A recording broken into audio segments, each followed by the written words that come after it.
My parents always favored my sister, so when Grandpa's will left me a $500,000 inheritance, they tried to steal it and give it to my sister. But little did they know that my grandparents had other plans.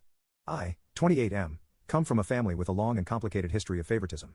My parents, especially my dad, have always favored my younger sister Amy, 25F, over me.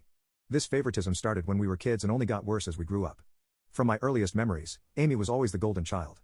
When I was 5 and she was 2, our parents threw her an extravagant birthday party with a bouncy castle, a petting zoo, and professional face painters. For my birthday that same year, I got a small family dinner and a store-bought cake. This set the tone for years to come. As we grew older, the disparities became more apparent. Amy always got the newest toys, the best clothes, and the most attention. I remember when I was 10, I saved up my allowance for months to buy a new bike. When Amy saw it, she threw a tantrum because she wanted one too. Instead of teaching her about saving or waiting, my parents immediately went out and bought her an even better bike than mine. School was another arena where the favoritism shone through. My parents went to all of Amy's school events but often missed mine. In 4th grade, I had the lead role in the school play. I was so excited and practiced for weeks. On the night of the performance, my parents showed up an hour late, missing my big scene. They said Amy had a tummy ache and they were comforting her. I later found out she was fine, they had just lost track of time while playing with her. When it came to academics, nothing I did ever seemed good enough. In middle school, I consistently got straight A's, joined the math club, and even won a regional science fair. My parents barely acknowledged these achievements, but when Amy got a B+ on a single test in her weakest subject, they threw her a celebratory dinner and bought her a new phone as motivation to keep improving. High school was particularly tough. I threw myself into every activity I could, hoping to win their approval. I was captain of the debate team, editor of the school newspaper, and maintained a 4.0 GPA. Meanwhile, Amy coasted through school, barely maintaining a C average and spending most of her time partying with friends. During my junior year, I was selected as one of 2 students from our school to attend a prestigious summer program at Harvard. It was a huge honor, and I was thrilled. When I shared the news at dinner, my dad grunted and changed the subject to Amy's upcoming dance recital. My mom at least said, "That's nice," but quickly moved on. The night of Amy's recital, which fell on the same day I was leaving for Harvard, my parents couldn't drive me to the airport because they didn't want to miss Amy's performance. I had to ask a friend's parents for a ride. The college application process was another painful experience. I spent months perfecting my essays, participating in extracurriculars, and studying for the SATs. I was accepted into several top-tier universities and received a substantial scholarship to my dream school. When I announced this at dinner, my parents' response was lukewarm at best. My dad said, "That's good, but don't let it go to your head. College isn't everything." My mom added, "Just don't forget about us when you're off becoming a big shot." In contrast, when Amy barely graduated high school and decided not to go to college, my parents were completely supportive. They praised her for knowing herself and not conforming to societal pressures.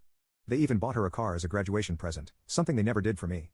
This constant favoritism took a heavy toll on me emotionally. I struggled with depression and anxiety throughout my teens and early 20s. I started seeing a therapist in college, which helped me understand that my parents' behavior wasn't my fault. It took years of work to build my self-esteem and learn to validate myself instead of seeking approval from my parents.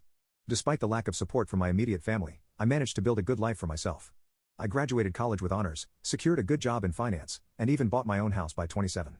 I'm proud of what I've achieved, even if my parents aren't. Now here's where the current drama starts. My grandfather on my dad's side passed away recently. He was a successful businessman who built a fortune from scratch, and he left behind a significant estate. In his will, he divided his assets equally among his children, my dad and his siblings, and grandchildren, me, Amy, and our cousins. My share of the inheritance was substantial, about $500,000. It would have allowed me to pay off my student loans, invest in my future, and maybe even start my own business someday. I was grateful for this unexpected windfall and the opportunities it could provide. However, when the will was read, my parents were visibly upset. They pulled me aside afterward and told me they thought it was unfair that I got an equal share. They said Amy needed the money more because she was struggling. She works part-time at a coffee shop and lives in our parents' basement. I was shocked but tried to stay calm. I explained that this was Grandpa's decision and it wasn't up to them to change it. They insisted that I should do the right thing and give my share to Amy. When I refused, they got angry and started guilt-tripping me, saying I was selfish and ungrateful. My dad brought up every instance he could think of where they had supported me, including paying for my braces, which were medically necessary, buying me school supplies, the bare minimum, and letting me live at home during college, even though I worked part-time to contribute to expenses. He conveniently forgot about the car they bought Amy, the countless shopping sprees, and the fact that they're still supporting her at 25. The situation escalated quickly. My dad, as the executor of the will, decided to take matters into his own hands. He announced that he was going to reinterpret Grandpa's wishes and give my entire share to Amy on top of her own inheritance. He claimed this is what Grandpa would have wanted if he had known our individual circumstances. I was devastated. Not only was this clearly illegal, but it was also a painful reminder of how little my parents valued me. I tried to reason with them, pointing out that Grandpa had always treated all his grandchildren equally and that he was well aware of our situations. My mom then accused me of speaking ill of the dead by suggesting Grandpa would have wanted anything different from what my dad was proposing. I brought up specific memories of Grandpa encouraging my academic and career pursuits, but my parents dismissed these as misunderstandings. They claimed Grandpa had privately expressed concern about Amy's future and had wanted to ensure she was taken care of. When I asked why he hadn't just written the will that way, they didn't have an answer. Amy, for her part, seemed uncomfortable with the situation but didn't speak up against our parents. When I tried to talk to her privately, she just shrugged and said, "Mom and Dad know best." It was clear she wasn't going to be any help. Feeling hurt and betrayed, I reached out to my paternal grandmother, Grandpa's widow, for advice. She was furious when she heard what was happening. She told me that this was absolutely not what Grandpa had intended and that my parents had no right to change the will. Grandma shared some information that shed new light on the situation. Apparently, my parents had approached Grandpa a few years ago asking him to leave everything to Amy in his will. Grandpa had firmly refused, stating that he believed in treating all his grandchildren equally. He had even added a clause to his will stating that anyone who contested the equal distribution would forfeit their share. Armed with this information, I confronted my parents. They were shocked that Grandma had told me about their previous attempt to influence the will. My dad tried to justify it by saying they were just looking out for Amy's future, but I could see the guilt on their faces. Grandma took action immediately. She contacted her lawyer and the other executors of the will. She also reached out to my dad's siblings, who were equally outraged by what my dad was trying to do. Together, they put a stop to my dad's plan and ensured that the will would be executed as written.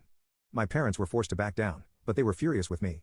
They accused me of turning the family against them and said I should have handled this in-house instead of involving others.